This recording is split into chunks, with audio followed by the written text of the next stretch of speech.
right, music fans, welcome back. It is Dave, the Real Music Observer, observing real music in real time for real people just like you right there. And yours truly right here. The Ultimate Classic Rock website, or could be another promotional arm for Irving Azoff and Fleetwood Mac.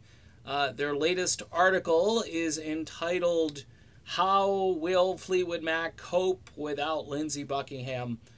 Then they have these two guys that sit around and they chat amongst each other, and then they record what they're saying to one another and so forth, as if they're in some sort of political think tank or something, coming up with brilliant ideas. Here are a couple of ideas that these guys came up with, just brilliant minds.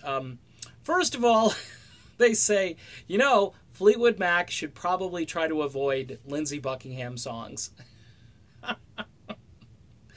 Oh, man, you just can't make this stuff. I should start my own classic rock thing. I really should. Hey, guys, you know how you get through this tour? Don't do any Lindsey Buckingham songs. That'll work.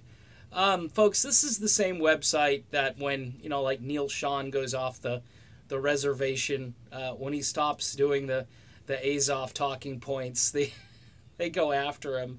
The whole thing with Neil's wife getting, manhandled by security and so forth, they make it sound like Neil's asking for a lot, that people should, kind of stick up for his wife and so forth. She's taking way better pictures. By the way, Neil Schon, I think, has a new website. You can check it out. I think he's on YouTube as well, posting his own videos. So that's pretty cool stuff. So this article, though, getting back to Fleetwood Mac, is really cheerleading this new version of Fleetwood Mac. They also have another great idea, and that is to give 75-year-old Christine McVie more of the workload. Because she had the last top 40 hit with the band, with the tune Save Me. Remember, from like 1990 or whatever? By the way, Lindsey Buckingham was not in the band at that time either, so they're kind of making a connection there that, hey, they did it without Lindsey before. Of course, then they kind of make fun of the album they did with Dave Mason and so forth, but then they get back to the talking points. Mike Campbell is putting his stamp on songs. Great.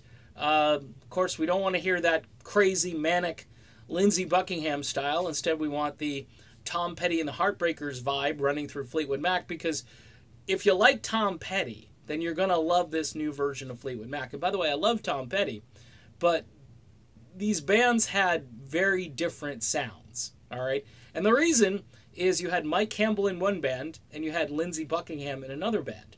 Now, they're almost talking like, hey, this merger could be really good, because you could get these, these Lindsey Buckingham tunes that have been collecting dust, even though you're supposed to avoid them. Well, it's not just the tunes, it's the fact that he plays guitar and everything. You got to have, Mike Campbell reinterpret. Another really weird thing that they talk about is how Neil Finn is going to be ideal singing Bob Welch-era Fleetwood Mac songs. What? I don't see it. I don't hear it. I don't understand it. This is the guy that was in the Split Enz, people. By the way, they said the tune I Got You by the Split Enz could be in the set list, folks. It could be in the set list, as Fleetwood Mac is going to be expanding their repertoire because, well, they don't have enough of their own catalog. So you might hear Heartbreakers songs, you might hear Stop Dragging My Heart Around, and you sure as heck might hear some Crowded House as well. Something So Strong and Don't Dream It's Over. And I mean, why perform Fleetwood Mac songs when you can go off and just perform, like a jukebox? You could play all these songs by the Heartbreakers and Crowded House and Split Enz. Hey, why not?